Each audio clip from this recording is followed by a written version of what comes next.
Bismillahirrahmanirrahim. Assalamualaikum warahmatullahi wabarakatuh. Hai teman-teman semuanya, selamat datang kembali ya di channel Studio Horor. Bagi kalian yang baru saja bergabung atau mengunjungi channel ini, channel Studio Horor akan membahas berbagai cerita misteri, tentunya dalam bentuk kemasan podcast.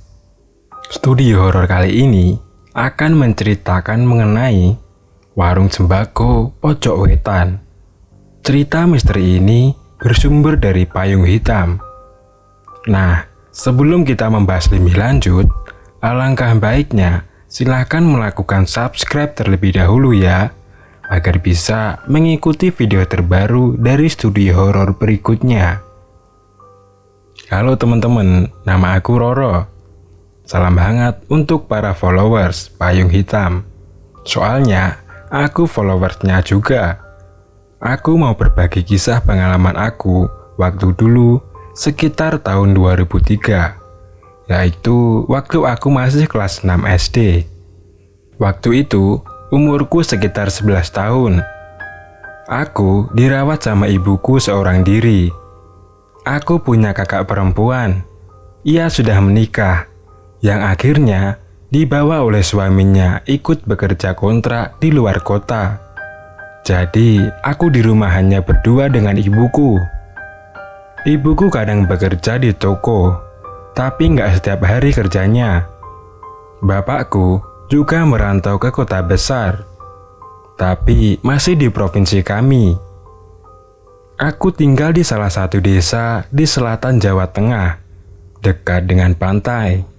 Dan di sana, rata-rata rumahnya berjauhan dan jalan desa belum diaspal. Jadi, denah dari desaku ada jalan di tengahnya yang kira-kira masuk satu truk angkut garam.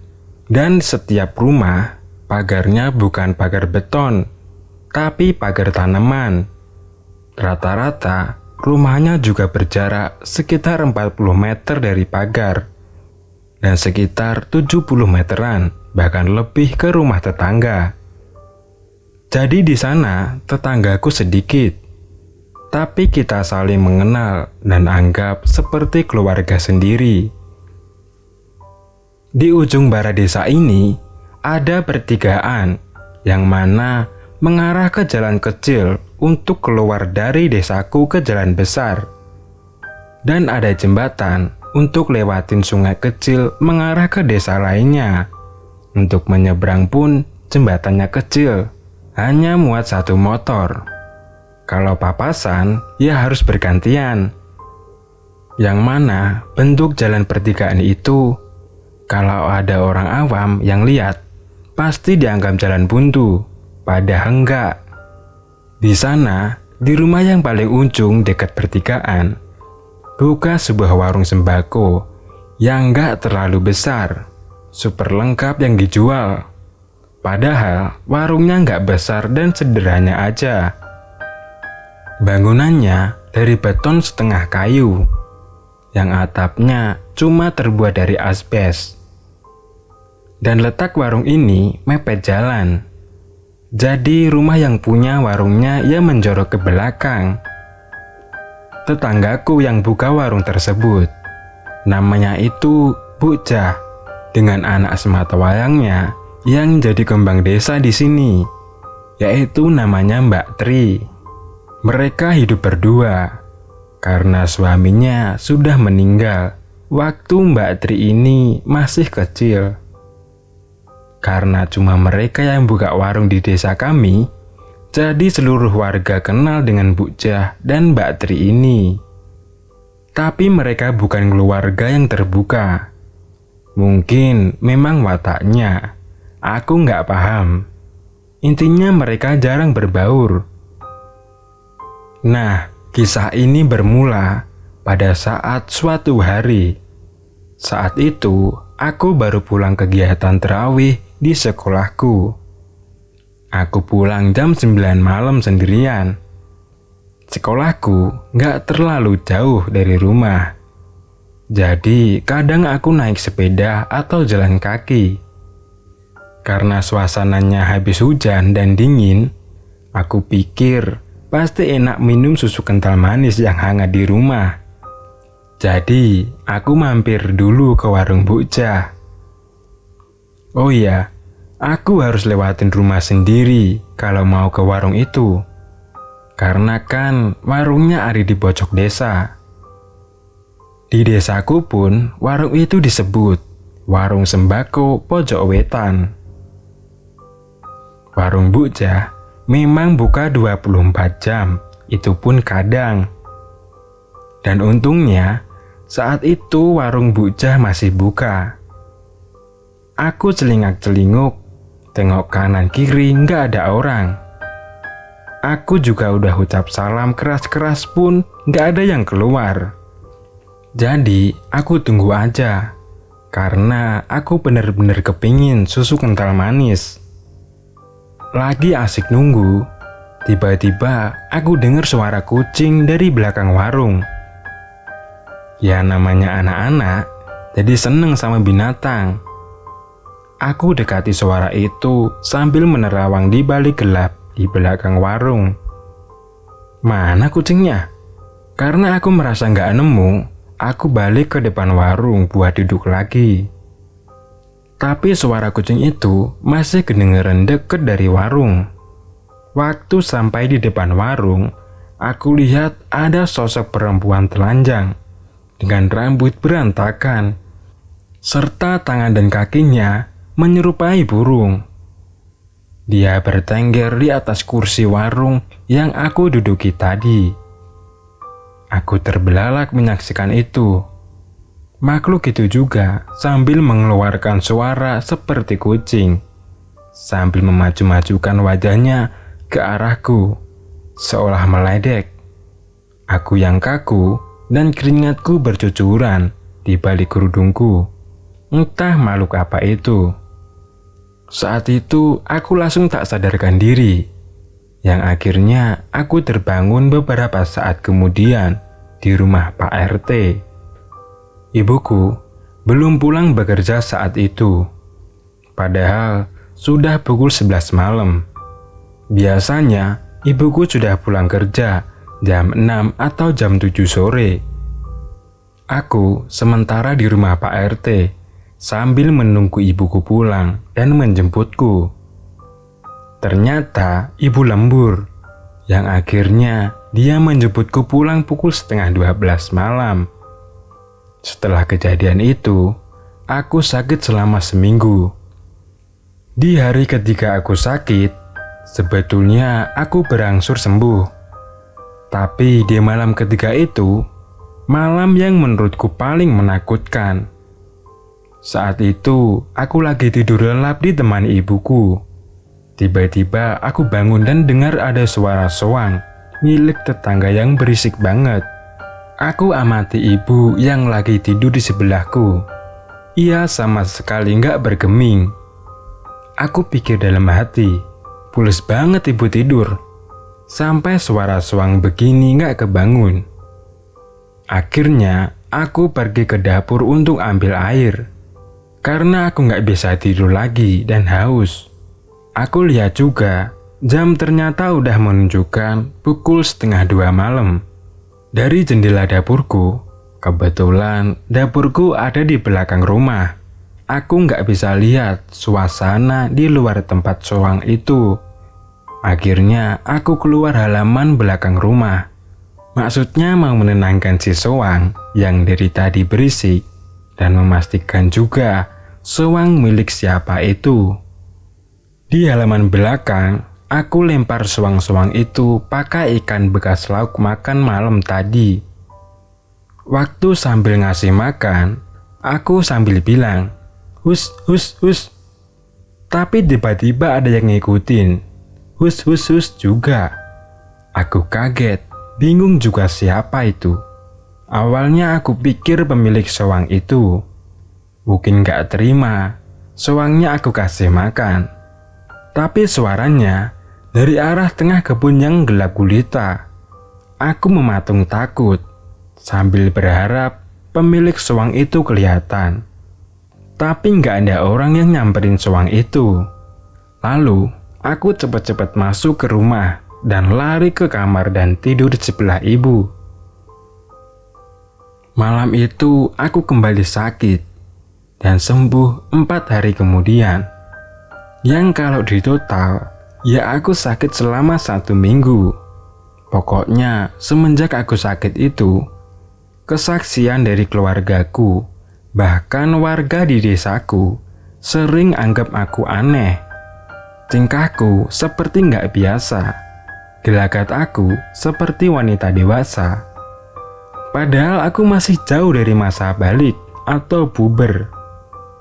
Ini dari cerita ibuku, karena waktu itu aku sering lupa sama yang aku kerjakan alias nggak sadar. Contohnya, aku pernah dikasih uang oleh Pak Deku dari luar kota. Memang, Pak Deku ini biasa ngirim uang jajan untuk keponakan-keponakannya. Biasanya, uang jajan ini dipegang ibuku, dan setengahnya lagi aku pegang. Kadang juga aku tabung, kadang aku buat jajan juga. Waktu itu, aku belanjakan semua uang dari Pak Deku untuk membeli beberapa riasan wanita. Dan yang paling ibuku bingung, aku beli sepatu teplek atau flat shoes yang ukurannya itu 38.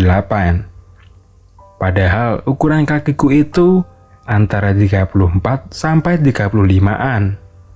Ibuku awalnya mengira sepatu itu untuk dia. Dengan nada bercanda, ibuku meminta sepatunya. Tapi aku menyangkal dengan emosi. Aku bilang itu sepatuku yang bakal aku pakai buat main. Pokoknya, gak sudilah sepatu itu disentuh ibuku. Ibuku cuma pasrah aja. Karena mau marah pun gimana? Karena sepatunya sudah aku beli.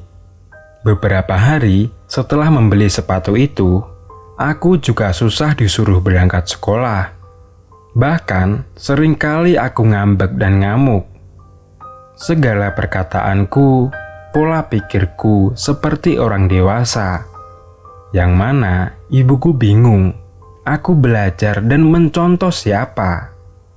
Karena aku cuma berinteraksi dengan orang dewasa, ya cuma ibuku dan bapak. Kalau kakak dan kakak ipar malah jarang. Sampai suatu ketika, gak ada angin, gak ada hujan. Aku tidur 18 jam gak bangun-bangun. Menurut kesaksian ibuku, waktu itu aku dianggap alasan aja biar gak mau sekolah. Tapi aku betul-betul tidur. Ibu tunggu sampai 16 jam aku tidur. Barulah beliau panik. Ibu langsung menelpon kakakku, kakak iparku, dan bapakku. Setelah itu, aku langsung dibopong ke rumah sakit, yang akhirnya aku dinyatakan koma karena ada benturan keras di kepalaku. Padahal ibuku udah ngotot ke dokter yang menanganiku kalau nggak ada kecelakaan sebelumnya. Sebelum tidur pun, aku sendiri merasa tidur biasa, yang normalnya manusia, tanpa merasa sakit apapun. Tapi hari itu aku nggak kunjung bangun. 1 hari, 2 hari, tidurku sampai di hari kelima, aku tetap koma. Bangun dari koma, aku kaget. Di hadapanku ada ibu, suster, dan 1 orang yang aku nggak kenal. Ia memakai pakaian muslim warna putih dengan perawakan tua. Di sana, bapak tua itu langsung bilang, "Kan saya sudah bilang, ibu tenang aja, Roro bakal bangun." Ternyata, laki-laki tua itu adalah seorang kiai, atau apa aku nggak paham juga. Dari penampilannya sih seperti itu ya, dan beliau bukan dari desa kami. Patut saja aku nggak pernah lihat beliau. Ibuku langsung memelukku sambil menangis. Aku makin bingung, dan kenapa aku di rumah sakit. Disitulah aku mulai menceritakan bagaimana yang aku alami selama aku koma. Selama koma, waktu itu aku bangun dan ngerasa tidur sebentar sekitar 8 jam. Padahal posisinya di situ aku cuma terbangun di alam bawah sadarku. Aku bangun di keadaan yang berbeda. Tubuhku ngerasa berat dan aku terbangun entah di mana. Waktu aku jalan keluar, aku memulai aktivitasku, yaitu merendam pakaian. Dan selesai itu, aku sarapan pagi. Selesai sarapan, aku keluar rumah dan aku sadar di situ ada bangunan kecil lain di depan rumah yang itu nggak asing, yaitu warung sembako pojok wetan. Aku jalan menuju warung dan aku lihat di situ Bu Jah sedang membenahi beberapa dagangannya. Bu Jah menegurku ramah. Kemudian aku duduk sambil beberapa kali kebingungan. Kenapa aku di sini? Tapi beberapa kali aku mengerjakan sesuatu yang aku sebenarnya nggak kepengen kerjakan. Tapi aku nggak bisa kontrol diriku. Harus bergerak gimana atau melakukan apa. Menjelang malam, dan di sini masih di kondisi alam komaku. Aku tetap beraktivitas di rumah Bu Jah tanpa segan dan juga tanpa ada rasa ingin pulang. Jadi gini, kalian pernah kan mimpi, tapi kalian bingung lagi ngapain. Tapi kalian tetap gak bisa ngontrol, kalian mau ngapain di mimpi itu. Nah, ya gitu deh kira-kira rasanya. Aku beraktivitas layaknya pemilik rumah. Mencuci baju, beres-beres rumah, melayani pembeli yang ke warung. Dan tapi anehnya, aku nggak ketemu sama sekali sama Mbak Tri di rumah itu. Dalam hati, aku bertanya juga, kemana Mbak Tri ini? Hari-hari berjalan. Entah, itu di hari keberapa aku mulai jenuh. Dan aku bingung, kenapa kegiatanku selalu sama. Persis yang aku lakukan kemarin, di jam yang persis pula. Misal, aku menyalakan keran air pukul 10.23. Ya aku buka keran air di jam itu juga, di hari esoknya. Bahkan, yang lebih buat aku merinding, di sore hari aku lihat Bu Jah yang menebang satu batang pohon bambu. Besoknya, bambu itu seolah tumbuh semula lagi, lalu ditebang Bu Jah dengan potongan yang sama, di jam yang sama, dan pakaian Bu Jah yang sama pula. Aku ngerasa ada yang gak beres, tapi aku gak bisa mengendalikan diriku. Akhirnya, aku berusaha sekuat pikiranku untuk keluar dari kegiatan sehari-hariku. Rasanya, mau mematahkan apa yang aku kerjakan kemarin, aku ganti kegiatan yang baru. Aku mengontrol diri sendiri juga untuk bisa keluar dari kegiatan yang kemarin. Aku memberanikan diri keluar dari rumah Bu Jah, dan aku lihat lingkungan yang gak seperti biasanya. Padahal, di hari-hari sebelumnya, menurutku banyak orang yang bolak-balik ke warung. Tapi kemana perginya mereka semua? Suasana desa sunyi, seperti nggak berpenghuni. Tapi aku juga mendengar berbagai suara aneh, seperti hewan-hewan yang meraung dan suara orang-orang menangis di sekelilingku. Karena aku nggak nyaman dan ketakutan, aku akhirnya balik lagi ke rumah Bu Jah. Saat itulah ada laki-laki muda yang menyambutku di ruang tamu tanpa aku kenal dan sangat asing perawakannya. Dia duduk di ruang tamu dan langsung saja makan semua jajanan pasar yang ada di meja. Berasa udah kenal lama. Tiba-tiba, laki-laki itu memberiku sebuah bingkisan, entah apa itu. Aku lihat juga bocah yang sangat berterima kasih ke laki-laki itu. Kemudian, laki-laki itu cipika-cipiki dengan bocah sebelum ia keluar rumah dan pergi. Ada perasaan bahagia yang belum pernah aku rasakan.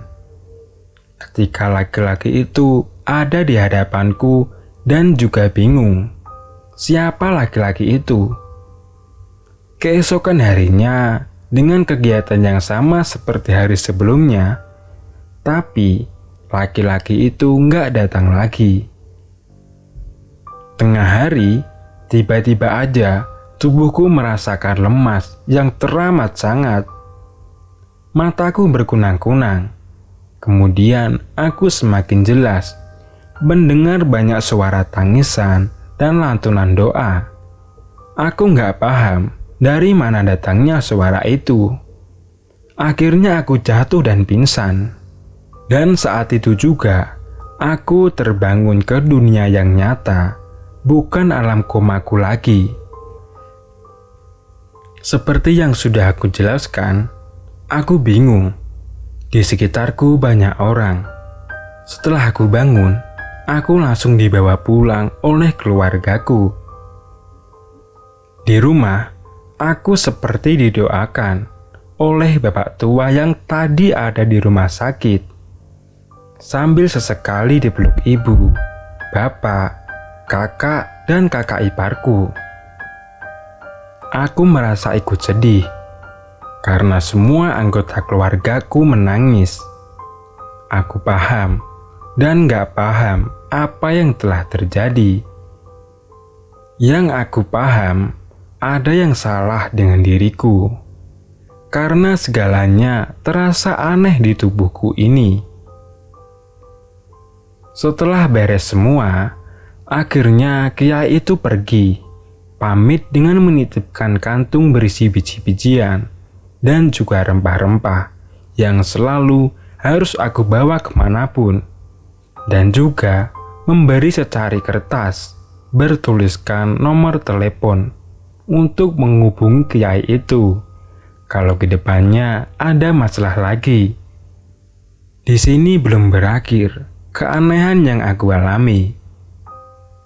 Aku merasa sering diamati entah dengan siapa, tapi bisa aku pastikan aku sedang dalam sendirian. Dan yang membuktikannya itu, selalu ada genangan air yang berbau amis ikan, dan juga dikerumuni lalat. Awalnya aku melihat di sekolahan. Selesai pelajaran olahraga, aku berteduh di bawah pohon randu besar, favorit murid-murid, karena memang adem banget. Di situ tercium bau amis ikan yang entah gimana asalnya, dan baunya kadang datang, kadang juga pergi. Aku lihat di sekeliling, gak ada sampah ikan atau genangan air sampah sama sekali. Yang akhirnya aku pindah ke kelas untuk sekalian bersiap ke pelajaran berikutnya. Tapi ternyata bau itu tetap mengikutiku. Aku cari di mana sumbernya. Ternyata sekarang aku lihat ada genangan air di atas kursi kosong di seberang kursiku. Aku duduk di tengah. Jadi kursi itu ada mepet dengan tembok. Aku tutupi kertas sobekan. Maksudnya supaya siapapun yang nantinya duduk di situ gak akan kebasahan. Lagian baunya pun amis, dengan beberapa lalat menghinggapi. Aku lihat ke atas, tepat di ternit atap sekolah pun gak ada bocoran sama sekali. Tapi airnya semakin menetes dan banyak. Aku akhirnya masa bodoh aja. Pulang dari sekolah, aku terkejut lagi. Aku mencium bau amis itu. Apa jangan-jangan badanku yang bau? Tapi nggak juga. Setelah aku lihat-lihat, ternyata ada beberapa spot genangan air di rumahku. Aku letakkan beberapa ember di spot yang ada genangan airnya itu. Ternyata ibuku memperhatikan aku. Dia bilang, di situ nggak ada hujan.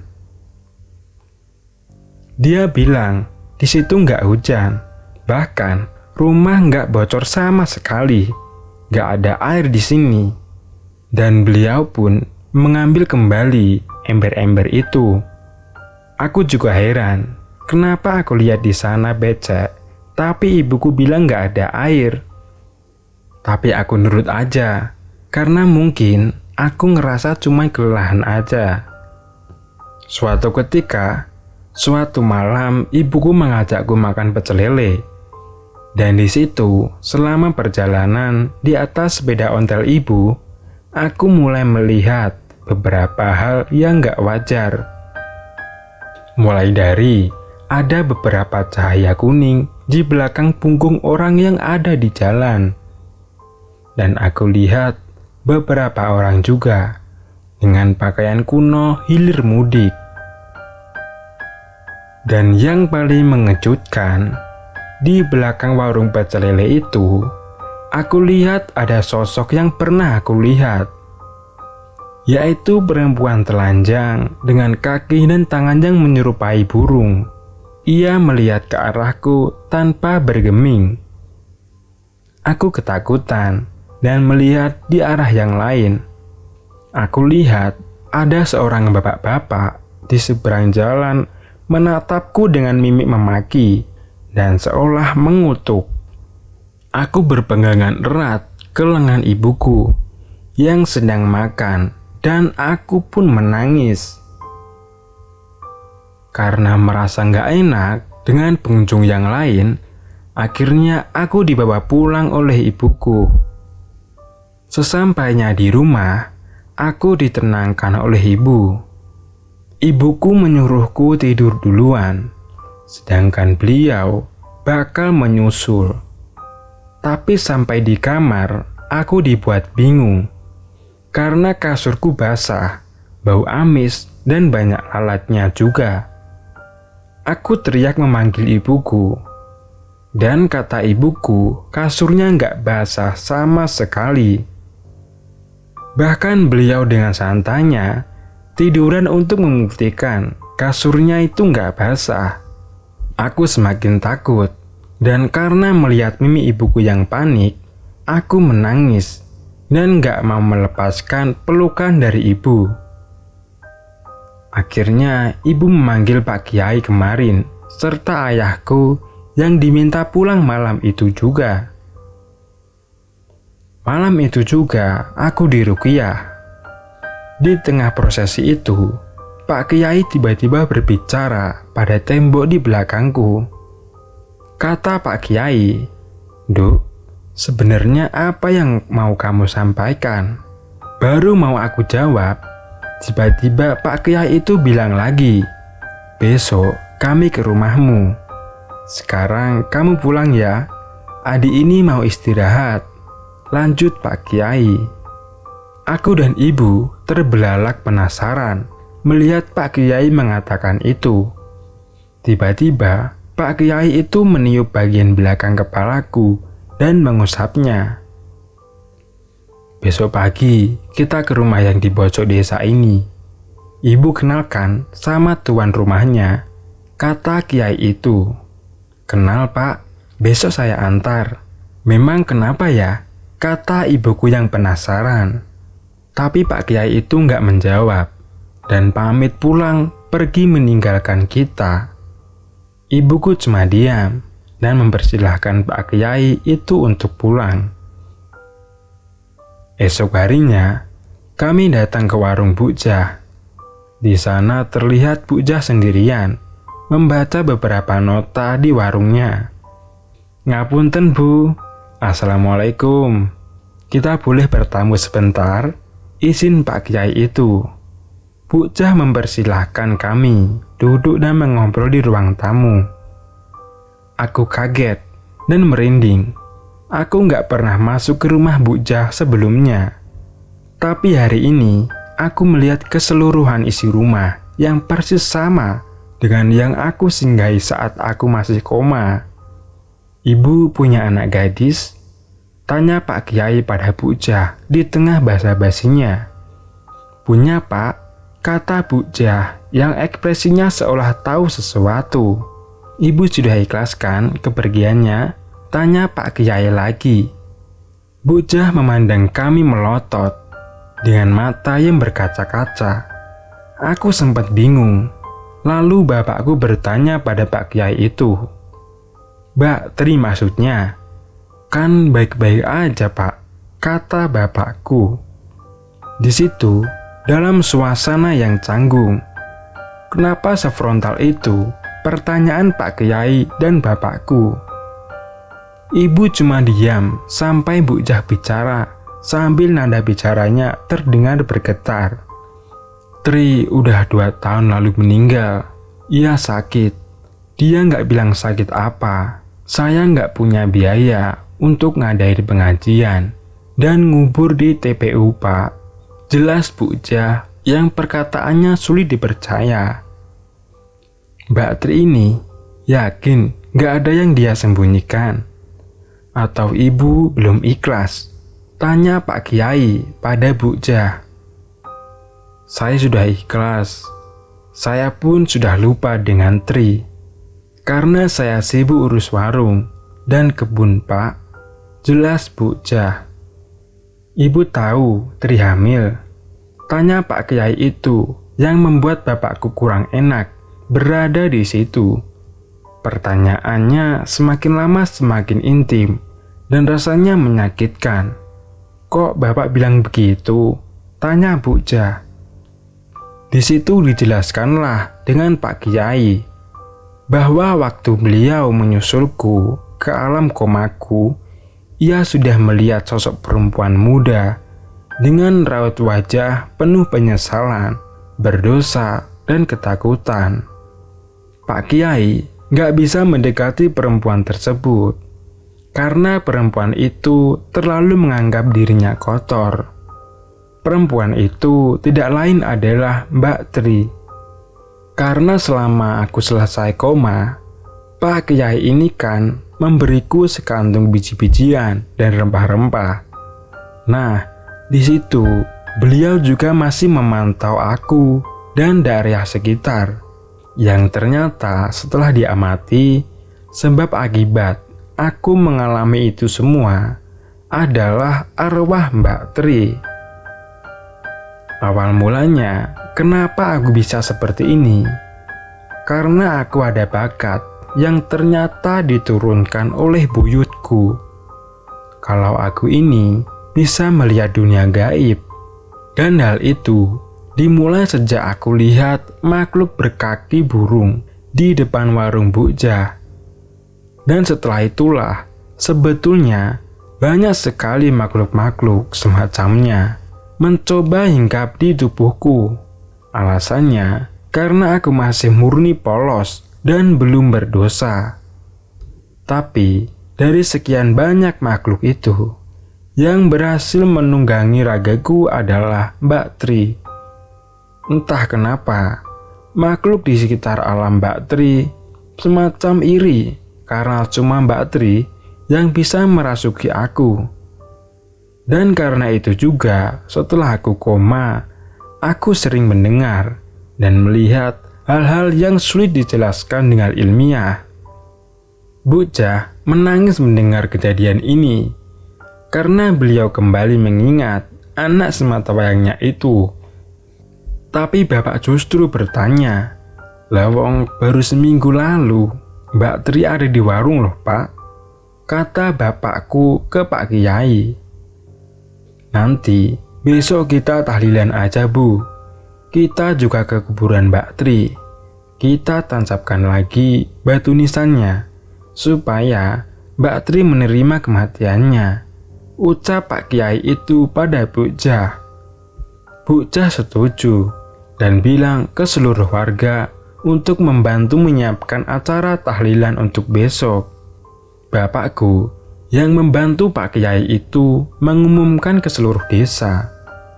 Warga nampak terkejut dan gak percaya bahwa Mbak Tri sudah meninggal 2 tahun lalu. Karena selama ini Mbak Tri masih kelihatan sehat di sekitaran warungnya. Tapi memang Mbak Tri nampak pendiam. Apabila jika ada orang yang menegur, Mbak Tri cuma mengangguk dan tersenyum. Waktu di warung pun Mbak Tri cuma diam aja, seolah sibuk membenahi dagangan tanpa pernah ada interaksi dengan warga. Esok harinya, waktu acara tahlilan digelar, Bucah kembali dihujani pertanyaan oleh warga dan Pak Kiai supaya mengaku apa yang sebetulnya terjadi. Dan Pak Kiai juga berniat untuk mengatasi kematian Mbak Tri yang masih misterius ini. Karena bapakku memohon juga pada Pak Kiai itu supaya aku bisa hidup dengan tenang.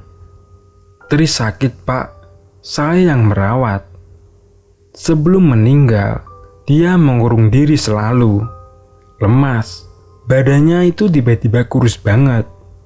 Tapi Tri nggak ngaku hamil, Pak. Ya saya percaya aja, Pak. Jelas Bucah. Ada pacarkah, Mbak Tri? Tanya Pak Kiai. Ada, Pak. Tapi nggak pernah kesini lagi. Ya, sudah lama sekali nggak kesini, kata Bucah. Pak Kiai cuma mengangguk dan meminta izin masuk ke kamar bekas Mbak Tri. Di sana, Pak Kiai itu minta ditinggal sendirian di ruangan. Akhirnya, Bucah mengizinkan. Keluar dari kamar itu, Pak Kiai tersebut berembuk bersama Bucah, bapak, dan ibuku. Aku belum paham apa yang mereka bicarakan. Bahkan, cerita ini beberapa juga kesaksian dari ibu dan bapakku.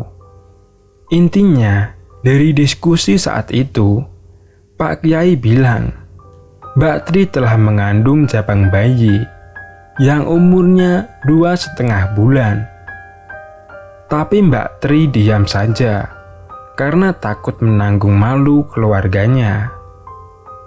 Dan yang bikin semakin membuat Mbak Tri depresi adalah pacarnya yang berpesan padanya, kalau nanti Mbak Tri hamil, Mbak Tri diminta untuk meninggalkan pacarnya saja dan jangan datang lagi. Menurut kesaksian Bucah, pacar dari Mbak Tri tiba-tiba nggak pernah datang lagi semenjak Mbak Tri sakit. Bahkan Mbak Tri juga lebih banyak diam saat ditanya keberadaan pacarnya itu. Karena Bucah nggak mau terlalu banyak ikut campur urusan pribadi anaknya, akhirnya Bucah nggak pernah mengaitkan sakitnya Mbak Tri dengan pacarnya. Laki-laki itu tubuhnya agak gemuk, memakai seragam oranye dengan membawa helm proyek putih. Itu yang aku lihat waktu dia berkunjung ke rumah ini. Waktu aku koma, ucapku pada Bucah setelah acara tahlilan selesai. Bucah cuma terbelalak melihatku, seolah apa yang aku katakan betul ciri-cirinya. Jadi, Bucah sebetulnya nggak tahu anaknya ternyata hamil. Pacarnya menghilang begitu saja pas Mbak Tri sakit-sakitan. Dan nggak lama dari sakit itu, Mbak Tri meninggal tanpa memberitahu warga desa kalau Mbak Tri meninggal. Bucah cuma menguburnya di pekarangan belakang rumah, di sebelah empang atau kolam ternak ikan dan kandang soang atau angsa. Dikuburnya pun cuma dari bantuan beberapa pekerja di rumahnya, seperti kuli panggul sembako dan yang suka ngasih makan ikan-ikan itu di empang. Mereka semua juga bukan warga desa kami. Aku pun masih heran, kenapa Bucah nggak mengumumkan kematian anaknya. Apakah Bucah ini sebetulnya tahu anaknya meninggal? Atau memang Bucah yang sengaja buat anaknya meninggal? Sampai sekarang, Pengakuan Bucah seperti apa yang aku ceritakan saja. Selebihnya, mari berkonspirasi. Tapi lebih baik jangan sih. Aku turut prihatin dengan Mbak Tri. Soal kegiatan Roro selama koma itu, kenapa selalu melakukan kegiatan yang sama? Karena menurut penjelasan kiainya, kalau seseorang yang meninggal dan belum ikhlas atau belum menerima kenyataan bahwa dirinya sudah meninggal, ia bakal melakukan kegiatan yang sama sebelum dirinya meninggal. Biasanya, kegiatan itu sering dilakukan seseorang yang meninggal itu. Kayak contohnya, Mbak Tri yang sering merendam pakaian, jaga warung, dan menyambut pacarnya yang datang ke rumahnya. Turut berduka cita, dan cerita pun selesai. Soal kelanjutan, gimana keadaan Roro dan keluarganya setelah kejadian itu? Keluarganya akhirnya nggak pernah mengalami gangguan aneh lagi, terutama pada diri Roro. Tapi dengan berat hati, kemampuan Roro bisa melihat apa yang bakal terjadi ke depan, nggak bisa dihilangkan. Jadi, Roro termasuk anak indigo, tapi bukan melihat hantu, melainkan bisa melihat masa depan, terutama melihat kematian. Contohnya, yang Roro sering lihat adalah cahaya kuning di belakang punggung seseorang yang akan menjumpai ajal pada waktu dekat. Itu aja yang bikin Roro nggak nyaman sih.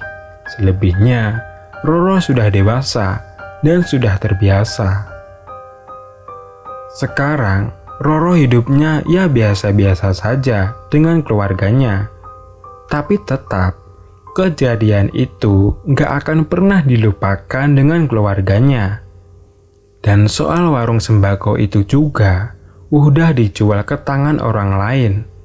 Karena Bucah sudah meninggal 4 tahun lalu karena ia sakit. Harta warisannya, termasuk rumah, empang, dan kebun, dipegang saudaranya, entah siapa itu, dan yang akhirnya dijual ke orang asing. Nah, begitu teman-teman kira-kira cerita misteri yang Studio Horor bawakan untuk kalian. Terima kasih. Wassalamualaikum warahmatullahi wabarakatuh.